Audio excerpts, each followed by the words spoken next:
जो दूसरों के लिए कांटा बोते हैं, एक दिन उनके लिए भी कांटे मिलते हैं। बीजेपी है, जीतने के लिए सब कुछ करेगी। जिनको बहुत वादा किया होगा कि आपको चुनाव में ये कर दिया जाएगा, ये मिल जाएगा, वो चले जाएंगे। सपा नेता और यूपी के पूर्व सीएम अखिलेश यादव ने राज्यसभा की 10 सीटों पर मतदान के बीच 2 तस्वीरें शेयर की हैं।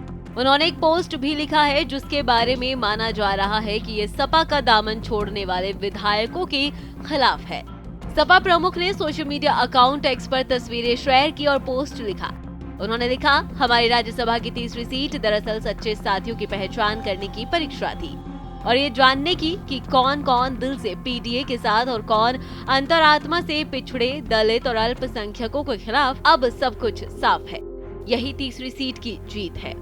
इससे पहले पार्टी प्रमुख अखिलेश यादव ने मंगलवार को कहा कि जो लोग लाभ चाहते हैं वे चले जाएंगे और उन्होंने सत्तारूढ़ भारतीय जनता पार्टी यानी बीजेपी पर चुनाव जीतने के लिए सभी हथकंडे अपनाने का आरोप लगाया।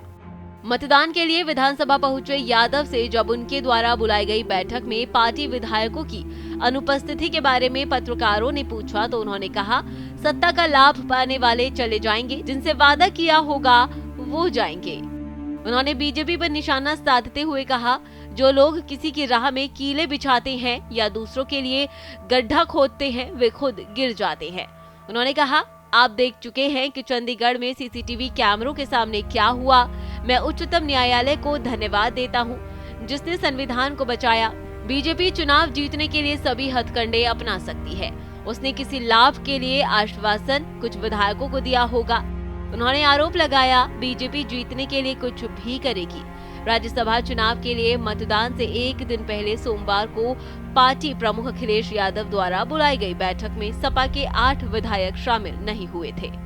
उम्मीद है समाजवादी पार्टी के तीनों जीतेंगे, लेकिन खबरें जो आ रही हैं आप भी जानते हो, जो दूसरों के लिए कांटा बोते हैं, एक दिन उनके लिए भी कांटे मिलते हैं। जो दूसरों के लिए गड्ढे खोदते हैं, एक दिन वो खुद भी उस गड्ढे में गिरते हैं। चंडीगढ़ में भी आपने देखा था कि किस तरीके से अधिकारियों से मिलकर के, और बैलेट अगर न होता, सीसीटीवी कैमरे न होते तो शायद परिणाम कुछ और दिखाई देता। लेकिन सुप्रीम कोर्ट को बधाई जिसने कम से कम चंडीगढ़ और लोकतंत्र को बचा लिया।